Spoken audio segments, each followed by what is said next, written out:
Assalomu alaykum. Bugungi video darsimizda topik 1 imtihoni ilmiy testini 31 dan 33 gacha ishlash uslubini ko'rib chiqamiz. Ya'ni bu nazariy qism dars. Bu yerda koreyscha ma'lumot berilgan, ya'ni vaje korigi, ya'ni gapning mavzusini tanlash yoki topish. Nazariy qismini o'qiydigan bo'lsak, hop choncha neyongil ilgo, chungshim sojeril chanin munje imnida. Tuge munjangil ilgo iyagihanin tesangi muoshinjeril korimyon twemnida.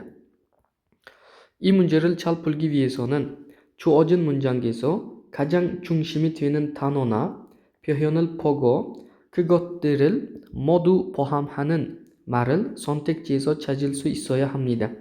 Sangio ha i o kvangina chujeva kvalyontwen pyohyondiril aratumyon choh simnida.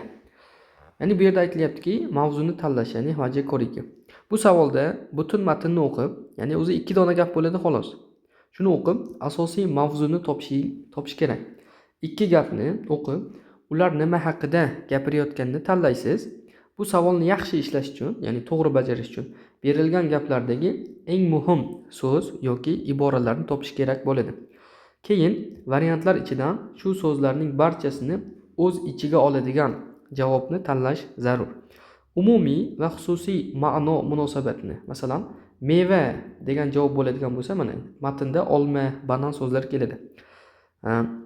Munosabatni hamda mavzuga oid so'zlarni bilish foydali bo'ladi. Bu nazariy qism edi 31-33 bo'yicha. Endi keladigan lug'atlar, ya'ni sangio degani, hop mana bu yerda hop ko'rib turgan narsangiz katta mavzudagi so'zlar mana. Kajok oila, kejol fasl, kvayl meva, nari davlat, na iyosh, nalchi ob-havo, imshik ovqat, chumal hafta oxiri va chigob kasb. Va shu mavzuni o'z ichiga oladigan so'zlar quyidagilar. Va har birini mana bu yerda tarjimasi berilgan. Mana qarang. Hop, umumiy tushuncha, ya'ni keng ma'noli so'z sangio, xususiy tushuncha, ya'ni tor ma'noli so'z hayyo bo'lar ekan. Va hozir o'qiganlarimiz mana bular. Videoni pauza qilib ko'rib chiqsangiz bo'ladi. Biz endi koreychasini ko'rib tarjima qilamiz. Hop, oila mavzusida mana ota-ona, uka, opa. Hop, onni degani opa, oppa degani qizlar uchun aka, hyon aka, o'g'il bolalar uchun, nuna opa, o'g'il bolalar uchun. Halmoni buvi, hop, haraboji bobo va shu kabilar. Ting degani va shu kabi. Fasl mavzusida bahor, yoz, kuz, qish fasllari. Mevalarda mana olma, qulupnay, shaftoli, hop, subak, tarvuz, chamve degani, hop, mana bu yerda kelgan qovun ma'nosida kelar ekan. Qovun. Kiyul mandarin, pe, nok va shu kabilar. Davlatlarda mana Xitoy, Yaponiya, Vyetnam, Amerika, Angliya, Germaniya, Fransiya, Rossiya va shu kabilar.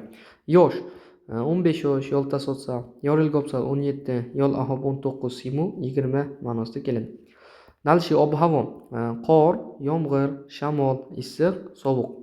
Ovqat, bibimbap, bulgogi, kalbi, tokbokki. Hafta oxirida shanba bilan yakshanba keladi. Kasblarda mana kunin askar, visa shifokor, piyonosa, advokat. Son singlim o'qituvchi, vezavon firma xodimi. Mana shularni asosiy bilib olishingiz kerak bo'ladi. Va aytgan narsalarim mana bu yerda o'zbekcha berilgan. Hop, endi namunaviy test ko'ramiz. Bu namunaviy test quyidagicha bo'ladi. Ya'ni kechul munje namunaviy test degani 96-topikda tushgan namunaviy test. Sharti muosir tehan niyong imnikka. Ya'ni bu nima haqida, mazmun nima haqida? Almajin gosil korishpshom. To'g'ri javobni tanlang. E'tibor qilsangiz mana chonin yonguk saram imnida. Men angliyalikman. Yonguk degani Angliya. Ya'ni Buyuk Britaniya ma'nosida keladi. Chingunin chunguk saram imnida. Do'stim Xitoylik. Kalit narsalar shu: Angliya va Xitoy. Kajok oila, nalja sana, nari davlat, hakkiyo maktab. Demak, davlat degan javobni belgilaymiz. Javob 3. Bu yerda ham mana puri, ya'ni yechim berib qo'ygan, yechim. Yonguk va chungugin nari irim imnida. Angliya va Xitoy davlat ismlaridir. Shuning uchun javob 3 bo'ladi. Va hozir ko'rib chiqqanimiz o'zbekcha holatda ham berilgan. Namunaviy savol. Bu nima haqida? To'g'ri javobni tanlang. Men angliyalikman, do'stim xitoylik. Javob 3. Davlat. Shu holatda bo'lar ekan. Demak, 31 dan 33 gacha testlarni ishlashni o'rgandik. Yaxshi tushundingiz degan umiddaman.